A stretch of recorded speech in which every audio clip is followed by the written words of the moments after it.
আসসালামু আলাইকুম। আমি শফকাত, বর্তমানে পড়ছি জুয়েট সিভিলে। আজকে আমরা বাংলা দ্বিতীয় পত্রের রাইটিং পার্টের প্রতিবেদন অংশটা দেখব। চলো শুরু করা যাক। প্রতিবেদন দুই প্রকার হয়ে থাকে, একটা প্রাতিষ্ঠানিক আর একটা সংবাদপত্র প্রকাশের জন্য। প্রথমে আমরা প্রাতিষ্ঠানিকটা দেখি। প্রাতিষ্ঠানিকটি মূলত কলেজের যে অধ্যক্ষ বরাবর লেখা হয়, তবে প্রাতিষ্ঠানিকের মধ্যে তুমি ইউনিয়ন পরিষদের চেয়ারম্যান, জেলা পরিষদের চেয়ারম্যান, যে কোনো অফিস প্রধানের কাছেও লিখতে পারো। এই সবগুলোর ফরম্যাট একই হবে। তো এটার জন্য প্রথমে আমাদেরকে দরখাস্তের মতন তারিখ বরাবর প্রতিষ্ঠান প্রধানের পদবি, মানে অধ্যক্ষ, চেয়ারম্যান, ব্যবস্থাপনা পরিচালক, ম্যানেজার, ব্যাংকের ক্ষেত্রে হইলে, তবে প্রতিষ্ঠানের নাম, যেমন এখানে একটা জিনিস মনে রাখবা যে প্রতিষ্ঠানের নামের ক্ষেত্রে এক্সাক্ট নাম না ইউজ করে কিছু ছদ্মনাম ব্যবহার করবা। যেমন তোমার কলেজের নাম সম্পূর্ণ ব্যবহার না করে ক কলেজ তুমি লিখতে পারো। এরপরে ঠিকানার ক্ষেত্রে একদম এক্সাক্ট ঠিকানা না দিয়ে তুমি একটা বড় ঠিকানা দিতে পারো। যেমন আমার কলেজ এলাকায় অনেকগুলো কলেজ আছে, তাই আমি যদি একটা বড় এলাকা নিয়ে লিখি, যেমন চকবাজার, চট্টগ্রাম, তাহলে কিন্তু ওখানে অনেকগুলা কলেজই পড়ে।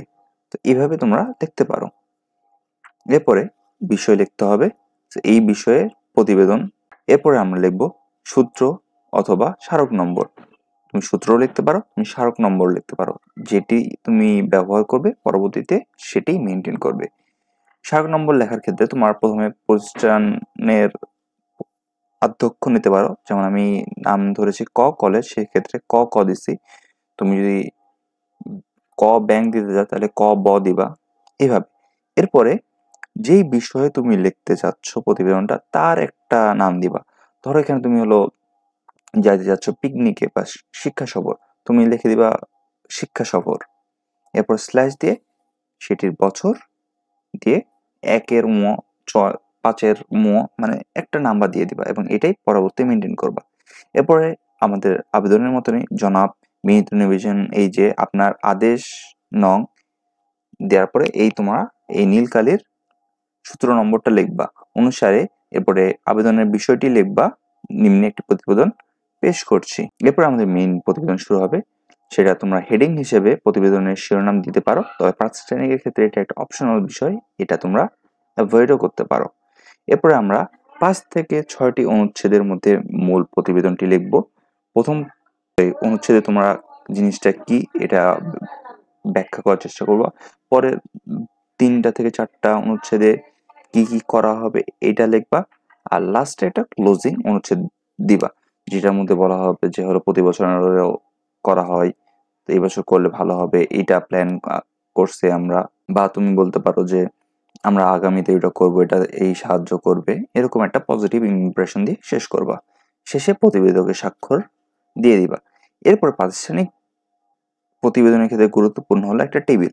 টেবিলের মধ্যে প্রতিবেদনের বিষয়, প্রতিবেদনের সময়, তারিখ, স্থান এবং প্রতিবেদকের নাম ও ঠিকানা থাকবে। প্রতিবেদনের বিষয় হলো তোমার আবেদনপত্রের বিষয়টা, সময়, যে সময় পরীক্ষা দিচ্ছ তার মিডিলে একটা টাইম দিয়ে দিবা এবং ওই পরীক্ষার দিনের ডেট দিবা। প্রতিবেদনের স্থান, তুমি যেই কলেজের অ্যাড্রেসটা ইউজ করেছো সেটাই ইউজ করতে পারো। প্রতিবেদনের নামের ক্ষেত্রেও তুমি তোমার আসল নাম না দিয়ে খ, গ, ম ব্যবহার করতে পারো। ভিতরেও কিছু ক, খ দিয়ে নাম হাইড করতে পারো। তবে এক্সাক্ট কোনো নাম দিয়ে নাম ভুল করার থেকে তুমি মাননীয় শিক্ষামন্ত্রী, মাননীয় মুখ্যমন্ত্রী, মাননীয় জেলা প্রশাসক, মাননীয় চেয়ারম্যান এরকম বা কিছু দিতে পারো। এই হলো আমার সেম জিনিসটাই হাতে লেখা একটা। এরপর আসবে আমাদের সংবাদপত্রের জন্য। সংবাদপত্রের ক্ষেত্রে আমাদেরকে এই স্টাইলটি ব্যবহার করতে হবে, যেটা আগেরটা থেকে অনেকটাই আলাদা। প্রতিবেদনের প্রকৃতি, বিষয়, সময়, তারিখ, স্থান লিখতে হবে। প্রকৃতি বলতে বোঝায় এটা কোন ধরনের প্রতিবেদন, এটা কি খেলা নাকি জাতীয় নাকি রাজনীতি নাকি উন্নয়ন নাকি অনুষ্ঠান সম্পর্কে, সেটা এটা এখানে লিখবা, লিখে দাঁড়িয়ে দিবা। এরপর প্রতিবেদন বিষয়, যেটা আমরা আগে আবেদনপত্রে লিখেছিলাম সেটা। এবার তারিখ, সময় ওইভাবে লিখবা এবং স্থান দিবা, যে কোনো একটা স্থান, এবং এই ক্ষেত্রেও একটা ওয়াইড এরিয়া দেওয়ার চেষ্টা করবা। যেমন চট্টগ্রাম, ঢাকা, এরকম স্পেসিফিক যাওয়ার প্রয়োজন নেই। এরপরে আমরা শিরোনাম দিব। এই ক্ষেত্রে শিরোনামটি দেয়া গুরুত্বপূর্ণ। তবে এই ক্ষেত্রে শিরোনামটি দিতে হবে এবং এটি তোমার সাধারণ লেখার থেকে একটু বড় করে লিখবা এবং পারলে একটা আন্ডারলাইন বা ডবল আন্ডারলাইন করবা এবং মিডিলে হবে অবশ্যই। এরপরে আমরা লিখব নিজস্ব প্রতিবেদক। তবে যদি ওখানে বলে দেয় প্রতিবেদক, সাধারণ প্রতিবেদক, জেলা প্রতিবেদক, জেলা প্রতিনিধি, ওইটা ইউজ করবা। এরপরে দৈনিক ক দিবা, আবার ছদ্মনাম। এরপরে ৫টি থেকে ৬টি বিষয়ের মধ্যে তোমার প্রতিবেদনটি শেষ করো এবং শেষে প্রতিবেদকের স্বাক্ষর দিবা। এক্ষেত্রে তোমরা চাইলে শেষে একটা চিঠি দিতে পারো এবং এটা দেওয়াটা মাস্ট।